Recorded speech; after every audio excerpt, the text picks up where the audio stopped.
voyage au cœur de la vie, ici et ailleurs. Space, en partenariat avec l'Agence spatiale européenne.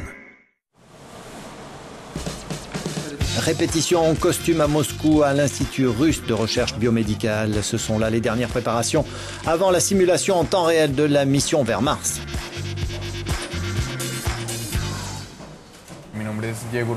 Je m'appelle Diego Urbina, je viens d'avoir 27 ans.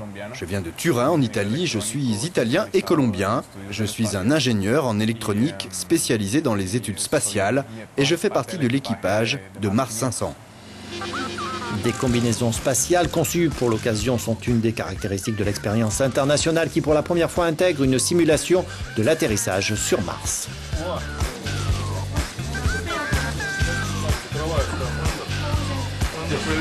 C'est vraiment une expérience claustrophobe, sinon c'est très enthousiasmant.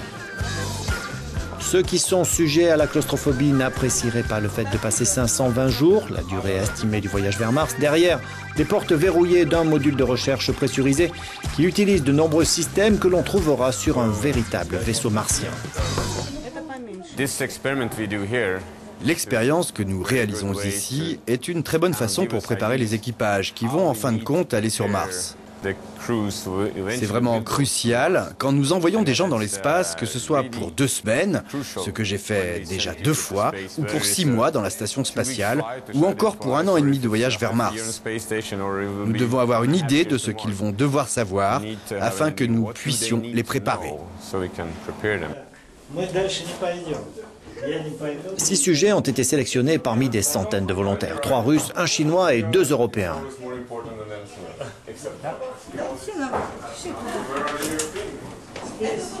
Je m'appelle Romain Charles, j'ai 30 ans, je suis français et je suis ingénieur dans l'industrie automobile.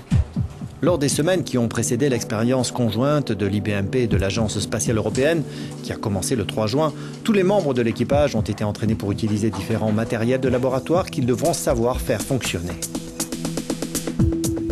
Il y aura pas mal d'expériences, que ce soit liées à la physiologie, mais d'autres expériences plutôt liées aux compétences comme celle-ci. Et donc là, je suis en train d'essayer d'apprendre à arrimer un vaisseau Soyouz à la Station spatiale internationale. Le but, en fait, c'est une expérience, c'est de voir quelle est ma réaction à un stress de l'arrimage, comment est-ce que je me concentre, quels sont les facteurs qui rentrent en jeu, pour ensuite mieux détecter de la fatigue, un manque de compétences, pouvoir dire stop avant que je prenne le vaisseau pour aller le cracher contre la Station spatiale internationale. C'est pas pour de vrai. Cependant, Mars 500 n'est pas qu'un moyen de tester de nouvelles technologies d'auto-entraînement. C'est surtout une expérience extrême sur l'endurance humaine. Un domaine étudié par des médecins russes depuis l'ère soviétique. Un vol habité vers Mars a été pendant de nombreuses années un but stratégique du programme spatial soviétique qui voulait retrouver le leadership après la conquête de la Lune par les Américains.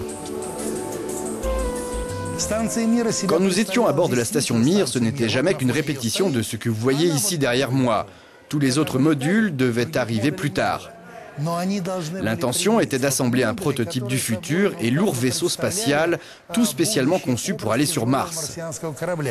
C'est la raison pour laquelle les modules étaient des systèmes autonomes, capables par exemple d'extraire de l'eau de l'humidité dans l'air ou de transformer l'urine par exemple en oxygène et en eau potable.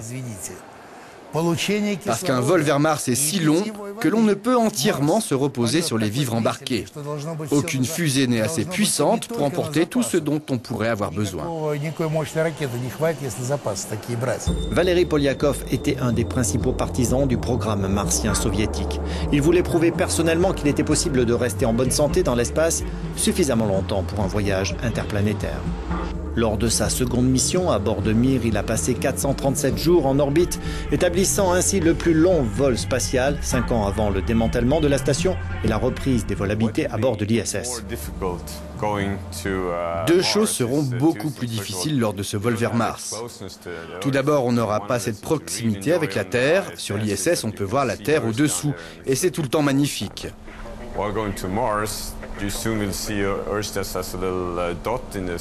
En allant vers Mars, la Terre ne sera plus qu'un point dans le ciel et ce sentiment d'isolation sera beaucoup plus fort. Ensuite, on n'aura pas cette facilité de communication. On aura un délai qui s'agrandira avec le voyage pour atteindre finalement 20 minutes pour un signal uniquement aller.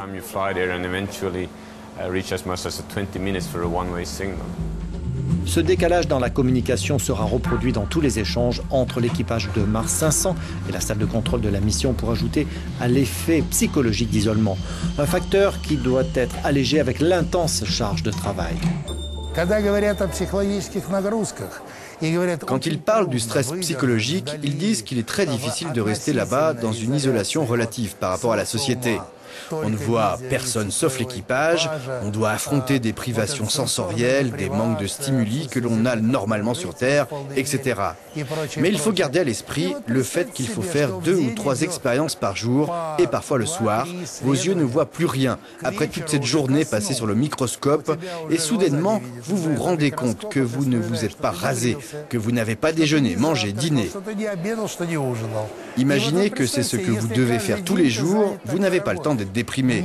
C'est ça l'importance de la charge de travail et lors du vol vers Mars, il y aura suffisamment de maintenance du vaisseau et des programmes de recherche à faire pour occuper l'équipage.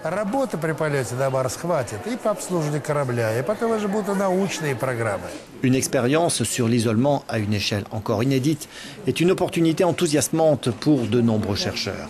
Des groupes de chercheurs de différents pays désiraient ardemment avoir le droit d'étudier tous les effets d'un tel enfermement pendant une période aussi longue.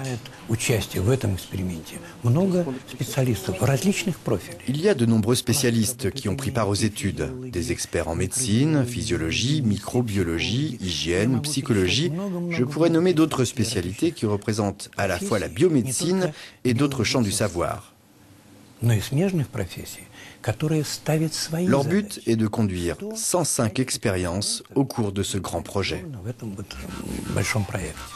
Au cours de ces 18 mois, chacun des membres d'équipage va vivre sous la surveillance constante de caméras, mais aussi d'autres dispositifs. Une des expériences, c'est la montre que l'on voit ici. Cette montre enregistre nos mouvements, savoir si on bouge ou pas pendant la journée.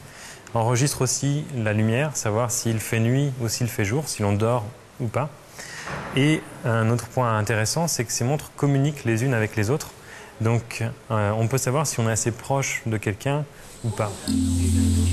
Autre innovation de cette étude à long terme, l'atterrissage. À mi-chemin du voyage, l'équipage de 6 personnes va se séparer. 3 d'entre elles iront passer 1 mois dans le module qui doit se poser sur Mars. À leur programme, des sorties extravéhiculaires dans un environnement reproduisant la surface de la planète rouge. Cette simulation d'activité extravéhiculaire est très importante, car c'est dans la réalité ce que vont faire les astronautes sur Mars. Ils vont marcher sur la surface de cette planète, en recueillir des échantillons. Pour cela, ils disposeront d'un scaphandre spatial encombrant et peu malléable, dans lequel on sue beaucoup et on respire mal. Donc, il faut s'entraîner. La collecte d'informations sera utile dans de nombreux domaines liés à l'isolement social, mais surtout dans la préparation à terme d'un réel voyage aller-retour de l'homme vers Mars.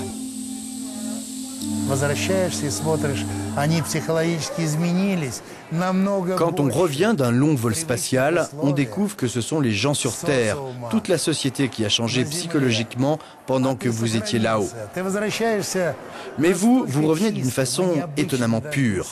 Vous ne ramassez pas une fleur parce que cela vous fait de la peine, parce que vous voyez la Terre comme vous ne l'avez jamais vue.